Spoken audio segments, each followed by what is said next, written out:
السلام علیکم ورحمۃ اللہ وبرکاتہ۔ امید ہے اسٹوڈنٹس آپ سب خیریت سے ہوں گے۔ آج میں آپ کے سامنے ایک اور امپورٹنٹ ٹاپک لے کر آئی ہوں، initial problem faced by Pakistan after its creation.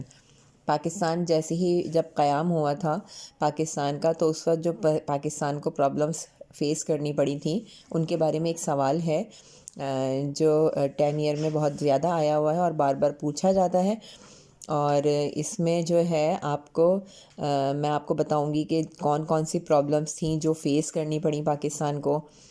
یہ چیپٹر 2 کا سوال ہے، تو میں شروع کرتی ہوں۔ بسم اللہ الرحمن الرحیم۔ میں نے یہاں آپ کے سامنے مینشن کی ہوئی ہیں 11 پرابلمس۔ پہلے میں آپ کو یہ ساری 11 کی 11 پرابلمس بتا دوں کہ کون کون سی ہیں۔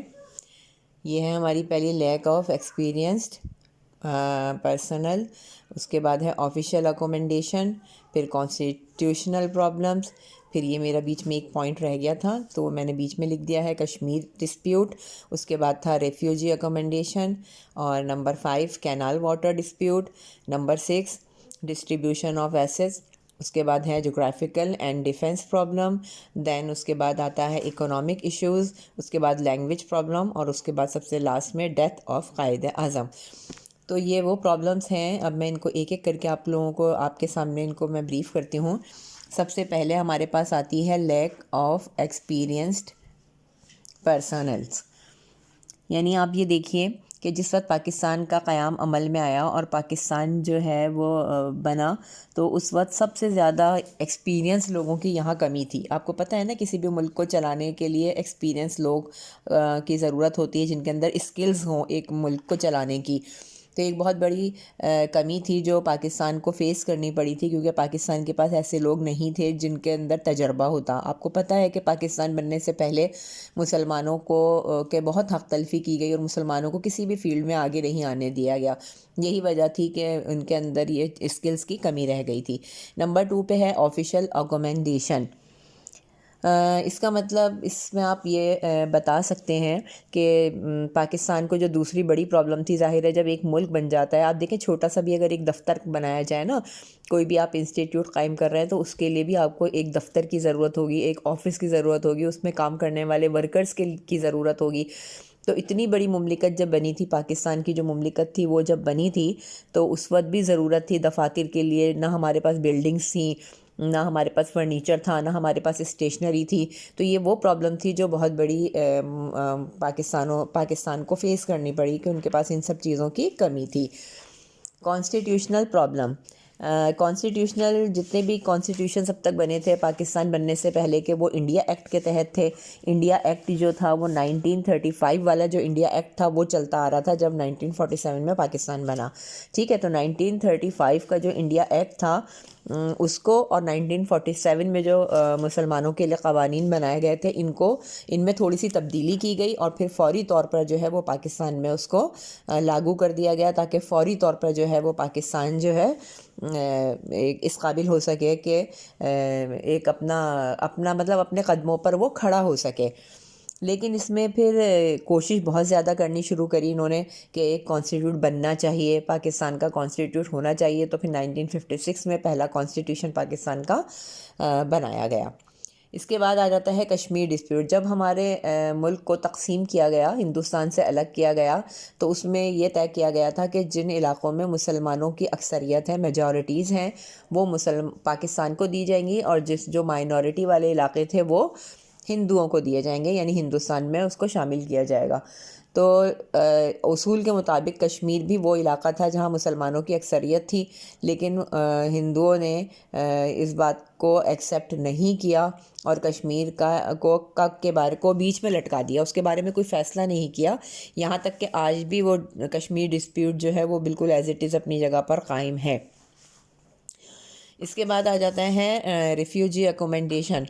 جب پاکستان کا قیام عمل میں آیا اور وہاں سے مہاجرین ہجرت کر کے، یہ دیکھیں جب وہاں سے مہاجرین ہجرت کر کے پاکستان آئے، ایک اندازے کے مطابق جو ہے 65 لاکھ جو مسلمان تھے وہ پاکستان آئے تھے، جبکہ 55 لاکھ جو ہندوز تھے وہ وہاں گئے تھے، ٹھیک ہے۔ تو بیچ میں یہ 10 لاکھ جو اضافی تھے جو پاکستان آئے تھے، ان کے لیے نہ رہنے کی جگہ تھی، نہ ان کے کھانے پینے کا کوئی سامان تھا، اور نہ ہی یہاں کوئی قانون تھا. تو ان بیچاروں کو، ریفیوجیز کو کہاں رکھا گیا؟ کیمپ بنائے گئے.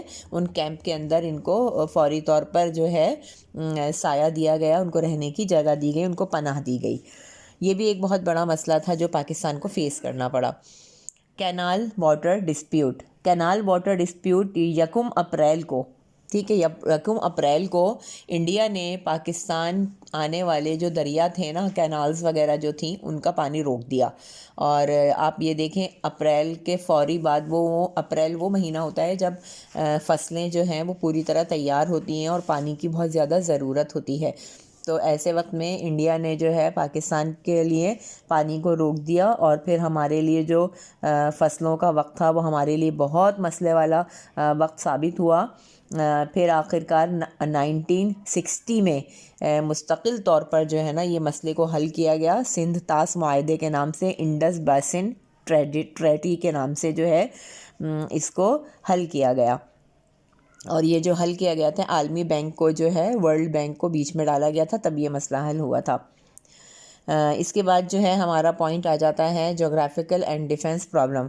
ظاہر آپ دیکھیں جغرافیکل پرابلم کس لیے آئی کہ جو ہمارا ویسٹ پاکستان تھا، جو ہمارا ابھی پاکستان ہے وہ، اور جو ایسٹ پاکستان تھا یعنی بنگلہ دیش جو تھا، جو اس وقت پاکستان کا حصہ تھا، اس کے اور آج کے دیکھیں بنگلہ دیش میں اور پاکستان کے بیچ میں جو ہے نا وہ 1600 کلومیٹر کا فاصلہ ہے. اور اس 1600 کلومیٹر کا جو فاصلہ ہے اس میں جو ہے وہ انڈیا ہے بیچ میں، بنگلہ دیش اور پاکستان کے بیچ میں انڈیا ہے. تو سب سے پہلے تو ہمارے لیے فوجیوں کا مسئلہ ہوا، دفاع کرنے کا مسئلہ ہوا. ہم اپنے ملک کو کس طرح سیکیور کریں گے؟ آدھا ملک ادھر ہے، آدھا ملک ادھر ہے، بیچ میں انڈیا ہے. تو یہ ایک بہت بڑی پرابلم تھی جو مسلمانوں کو پیش آئی پاکستان بننے کے فوراً بعد. اس کے بعد جو ہمارا نیکسٹ ہے وہ ہے اکنامک ایشوز. اکنامک ایشوز ظاہر ہے آپ کو پتہ ہے، ابھی ہم پڑھتے آ رہے ہیں کہ جب ایک نیا ملک بنا اور اس کے پاس کسی چیز کی بھی سہولت نہیں تھی، ہر چیز کی اس کے پاس پریشانی چل رہی تھی، ہر چیز کی اس کے پاس کمی تھی. آپ کو میں بتاؤں کہ جو اس وقت جب پاکستان بنا تھا تو ٹوٹل جو کارخانے تھے نا وہ 920 تھے، 920 کارخانے تھے. اور پاکستان کے حصے میں صرف اور صرف 34 جو ہے کارخانے وہ پاکستان کے حصے میں ہے. تو آپ کو پتہ ہے جب کام کرنے کی جگہ ہی نہیں تھی تو ہمارے پاس پیسہ کہاں سے آتا؟ تو یہ ساری جو پرابلمس تھیں یہ بہت بڑی بڑی پرابلمس تھیں. آج تو ہم صرف اس کو پرابلمس کے طور پر پڑھتے ہیں، لیکن جس وقت یہ پیش آ رہی تھی تو یہ بہت بڑے مسئلے تھے جو ان کا سامنا پاکستان کو کرنا پڑا تھا. نیکسٹ ہے لینگویج پرابلم. لینگویج پرابلم میں اس وقت ہم نے ظاہر اردو کو جو ہے نیشنل قومی لینگویج کا تو خطاب نہیں دیا گیا تھا. اس وقت یہ ہوا تھا کہ آدھے جو لوگ تھے جو ویسٹ کی طرف کے تھے وہ یہ کہتے تھے کہ ہمیں جو ہے نا اردو کو language as a national language رکھنا چاہیے، اور جو ایسٹ کی یعنی بنگال کی طرف کے جو لوگ تھے وہ کہتے تھے بنگالی کو رکھنا چاہیے. تو کافی عرصے تک یہ مسئلہ چلتا رہا آپس میں کہ بنگالی کو ہم national as a national language accept کریں یا اردو کو. تو بالآخر اس مسئلے کو حل کیا گیا اور اردو کو as a national language accept کر لیا گیا. اس کے بعد جو میں نے آخر میں لکھا ہے ڈیتھ آف قائد اعظم. یہ دیکھا جائے تو ایک بہت بڑا مسئلہ تھا کیونکہ پاکستان اس وقت بنا تھا اور پاکستان کے ابھی بنے ہوئے 1 ہی سال گزرا تھا کہ قائد اعظم اس دار فانی سے رخصت ہو گئے. اگر وہ ہوتے تو ہو سکتا ہے پاکستان کے بہت سارے مسئلے آج جو چلتے آ رہے ہیں وہ سب حل ہو چکے ہوتے، لیکن اللہ تعالیٰ نے انہیں موقع نہیں دیا. ان کی زندگی اللہ تعالیٰ نے اتنی ہی لکھی تھی.